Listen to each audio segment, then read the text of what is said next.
Hi hello everyone, ಎಲ್ರಿಗೂ ನಮಸ್ಕಾರ. ಜ್ಞಾನ ಭಂಡಾರ ಯೂಟ್ಯೂಬ್ ಚಾನೆಲ್ಗೆ ನಿಮ್ಮೆಲ್ಲರಿಗೂ ಸ್ವಾಗತ.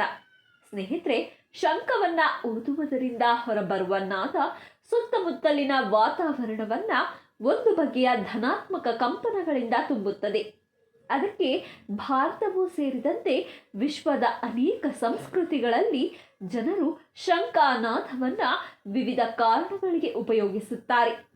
ಮಹಾಭಾರತದ ಕುರುಕ್ಷೇತ್ರ ಯುದ್ಧದ ಆರಂಭದಲ್ಲೂ ಶ್ರೀಕೃಷ್ಣನು ಸೇರಿದಂತೆ ಅನೇಕರು ಶಂಖನಾದ ಮಾಡಿದರು. ಭಾರತೀಯ ಸಂಸ್ಕೃತಿಯಲ್ಲಿ ಪೂಜೆ, ಉತ್ಸವ, ಮದುವೆ ಮುಂತಾದ ಸಮಾರಂಭಗಳಲ್ಲಿ ಹಾಗೂ ನಿತ್ಯ ಸಂಜೆ ಮುಂಜಾನೆ ದೀಪ ಉರಿಸುವಾಗ ಶಂಖನಾದವನ್ನ ಉಪಯೋಗಿಸುತ್ತಾರೆ.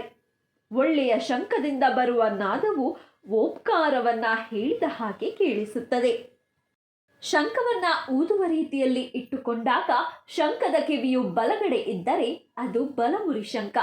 ಹಾಗೆಯೇ ಶಂಖದ ಕಿವಿಯು ಎಡಗಡೆ ಇದ್ದರೆ ಅದು ಎಡಮುರಿ ಶಂಖ.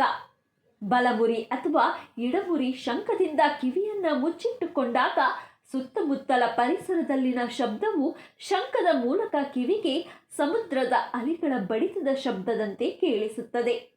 ಸಾಮಾನ್ಯವಾಗಿ ಬಲಮುರಿ ಶಂಖವನ್ನ ದೇವರ ಪೂಜೆಯಲ್ಲಿ ಅಭಿಷೇಕ ಮಾಡುವುದಕ್ಕೆ ಉಪಯೋಗಿಸುತ್ತಾರೆ. ಹಾಗೆಯೇ ಎಡಮುರಿ ಶಂಖವನ್ನ ಪೂಜೆಯ ಆರಂಭ, ಅಭಿಷೇಕ ಹಾಗೂ ಮಂಗಳಾರತಿಯ ಸಮಯಗಳಲ್ಲಿ ಊದಲು ಉಪಯೋಗಿಸಲಾಗುತ್ತದೆ. ಹೆಚ್ಚಾಗಿ ನಾವು ಬಳಸುವ ಶಂಖಗಳು ಎಡಮುರಿ. ಬಲಮುರಿ ಶಂಖಗಳು ಅತ್ಯಪರೂಪ, ಲಕ್ಷಕ್ಕೊಂದು ಸಿಗಬಹುದು. ಬಲಮುರಿ ಶಂಖವನ್ನ ದಕ್ಷಿಣಾವರ್ತಿ ಶಂಖವೆಂದು ಕರೆಯಲಾಗುತ್ತದೆ. ವಿಷ್ಣು ಶಂಖ ಅಥವಾ ಲಕ್ಷ್ಮೀ ಶಂಖವೆಂದು ಕರೆಯಲಾಗುತ್ತದೆ. ಮಹಾವಿಷ್ಣು ಮತ್ತು ಲಕ್ಷ್ಮೀ ದೇವಿಯರು ಕೈಯಲ್ಲಿ ಧರಿಸಿರುವ ಶಂಖ ಇದೇ ಆಗಿದೆ. ದಕ್ಷಿಣಾವರ್ತಿ ಶಂಖವನ್ನ ತಾಯಿ ಲಕ್ಷ್ಮಿ ಎದುರು ಕೆಂಪು ಬಟ್ಟೆಯಲ್ಲಿಟ್ಟು ಪೂಜೆ ಮಾಡಬೇಕು. ಹೀಗೆ ಮಾಡಿದ್ರೆ ಮನೆಯಲ್ಲಿ ತಾಯಿ ಲಕ್ಷ್ಮಿ ಸದಾ ನೆಲೆಸಿರುತ್ತಾಳೆ. ಸಂಜೆ ಲಕ್ಷ್ಮೀ ದೇವಿ ಮನೆಯೊಳಗೆ ಬರುವ ಸಮಯ. ಆಗ ಬಲಮುರಿ ಶಂಖವನ್ನ ಊದುವುದು ಆಕೆಯನ್ನ ಸ್ವಾಗತಿಸಿದಂತೆ. ಪ್ರತಿದಿನ ಬಲಮುರಿ ಶಂಖವನ್ನ ಊದುವ ಮನೆಯನ್ನು ಬಿಟ್ಟು ಸಿರಿದೇವಿ ಎಲ್ಲೂ ಹೋಗುವುದಿಲ್ಲ. ಬಲಮುರಿ ಶಂಖದಲ್ಲಿ ಪೂಜೆ ಮಾಡಿದ ತೀರ್ಥದಿಂದ ಸ್ನಾನ ಮಾಡಿದರೆ ವ್ಯಕ್ತಿಯ ಚರ್ಮ ರೋಗಗಳು ನಿವಾರಣೆಯಾಗುತ್ತವೆ. ಹಾಗೆಯೇ ಆತನ ಕರ್ಮಗಳು ನಿವಾರಣೆಯಾಗುತ್ತದೆ. ಶಂಖದಲ್ಲಿ ಗೋವಿನ ಹಾಲು ಹಾಕಿ ಪೂಜೆಯ ಬಳಿಕ ಮಹಾವಿಷ್ಣುವಿಗೆ ಅಥವಾ ಮಹಾಶಿವನಿಗೆ ಅಭಿಷೇಕ ಮಾಡುವುದರಿಂದ ಬಯಸಿದ ಸುಖ, ಭೋಗ, ಐಶ್ವರ್ಯಗಳು ಪ್ರಾಪ್ತವಾಗುತ್ತದೆ. ಪ್ರತಿದಿನ ರಾತ್ರಿ ಶಂಖದಲ್ಲಿ ನೀರು ಹಾಕಿಟ್ಟು ಮರುದಿನ ಮುಂಜಾನೆ ಅದನ್ನು ಸೇವಿಸಿದರೆ ಅದರಿಂದ ಅನೇಕ ಆರೋಗ್ಯ ಭಾಗ್ಯಗಳುಂಟು. ಮುಖ್ಯವಾಗಿ ಸಕ್ಕರೆ ಕಾಯಿಲೆ ಬಾಧಿಸದು. ಆರ್ಥಿಕ ಸಮಸ್ಯೆಯಿಂದ ಬಳಲುತ್ತಿರುವವರಿಗೆ ವಿಷ್ಣು ಶಂಖ ಲಾಭದಾಯಕ. ಅರ್ಧ ಚಂದ್ರನಾಕಾರದಲ್ಲಿರುವುದರಿಂದ ಇದನ್ನ ಚಂದ್ರಶಂಖವೆಂದು ಕರೆಯುತ್ತಾರೆ. ಯಾರ ಬಳಿ ಈ ಶಂಖವಿರುತ್ತದೆಯೋ ಆ ವ್ಯಕ್ತಿ ಎಂದೂ ಬಡತನದಿಂದ ಬಳಲುವುದಿಲ್ಲ. ಪ್ರತಿದಿನ ಈ ಶಂಖವನ್ನ ಸ್ವಚ್ಛಗೊಳಿಸಿ ಮುಂಜಾನೆ ಹಾಗೂ ಸಂಜೆ ಒಂದಾವರ್ತಿ ಊದಿದರೆ ಆ ಮನೆಯಲ್ಲಿ ಧನಾತ್ಮಕ ವಾತಾವರಣ ಮೂಡುತ್ತದೆ. ನೆಗೆಟಿವ್ ಚಿಂತನೆಗಳಿಗೆ ಅಲ್ಲಿ ಸ್ಥಾನ ಇರುವುದಿಲ್ಲ. ಸರಿಯಾದ ರೀತಿಯಲ್ಲಿ ಶಂಖವನ್ನ ಊದಬೇಕು. ಊದುವ ಮೊದಲು ಪೂರ್ತಿಯಾಗಿ ಉಸಿರು ಒಳಗೆ ಎಳೆದುಕೊಂಡು ನಂತರ ಶಂಖದ ಬಾಯಿಯನ್ನ ಪೂರ್ತಿಯಾಗಿ ತುಟಿಗಳು ಮುಚ್ಚುವಂತೆ ಇಟ್ಟು ನಿಧಾನವಾಗಿ ಉಸಿರನ್ನ ಬಿಡುತ್ತಾ ಊದಬೇಕು. ಹೀಗೆ ಊದುವ ಮೂಲಕ ಶ್ವಾಸಕೋಶಕ್ಕೆ ವ್ಯಾಯಾಮವಾಗುತ್ತದೆ. ಎದೆಗೆ ಹಾಗೂ ಎದೆಯ ಸ್ನಾಯುಗಳಿಗೆ ವ್ಯಾಯಾಮವಾಗುತ್ತದೆ. ಇದು ಒಂದು ಬಾರಿ ಪ್ರಾಣಾಯಾಮ ಮಾಡಿದಷ್ಟೇ ಲಾಭವನ್ನ ನೀಡುತ್ತದೆ.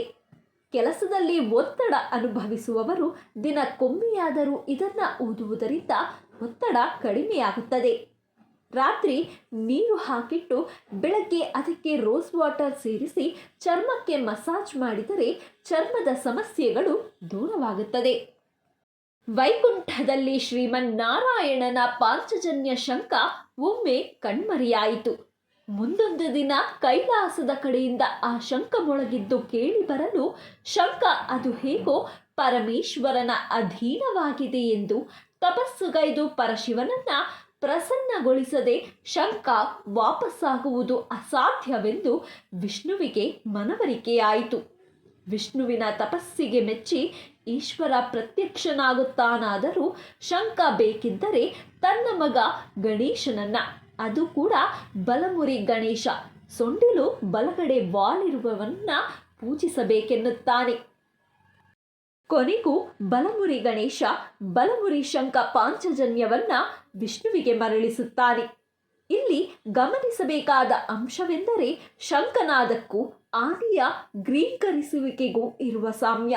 ಹಾಗೆಯೇ ಜಗತ್ತಿನ ಪ್ರತಿಯೊಂದು ವಿಷಯವನ್ನ ಶಿವ ತನ್ನ ಪುತ್ರ ಗಣೇಶನ ಮೂಲಕ ಹೇಗೆ ನಿಯಂತ್ರಣದಲ್ಲಿಟ್ಟಿರುತ್ತಾನೆ ಎಂಬ ಸಿದ್ಧಾಂತ. ಕೇಳಿದ್ರಲ್ಲ ಸ್ನೇಹಿತರೆ, ಇದಿಷ್ಟು ಲಕ್ಷ್ಮೀನಾರಾಯಣರ ಅಚ್ಚುಮೆಚ್ಚಿನ ಬಲಮುರಿ ಶಂಖದ ಮಹತ್ವ. ಇವತ್ತಿನ ಈ ಮಾಹಿತಿ ತಮ್ಮೆಲ್ಲರಿಗೂ ಇಷ್ಟವಾಗಿದ್ದಲ್ಲಿ ದಯವಿಟ್ಟು ಈ ವಿಡಿಯೋನ ಲೈಕ್ ಮಾಡಿ, ಶೇರ್ ಮಾಡಿ. ಹಾಗೆ ಮತ್ತಷ್ಟು ಇಂಟ್ರೆಸ್ಟಿಂಗ್ ವಿಡಿಯೋಸ್ಗಳಿಗಾಗಿ ನಮ್ಮ ಚಾನಲನ್ನು ಸಬ್ಸ್ಕ್ರೈಬ್ ಆಗಿ ಪಕ್ಕದಲ್ಲೇ ಕಾಣುವ ಬೆಲ್ ಐಕಾನ್ನ ಕ್ಲಿಕ್ ಮಾಡಿ ಅಂತ ಹೇಳ್ತಾ, once again thank you guys, take care, bye.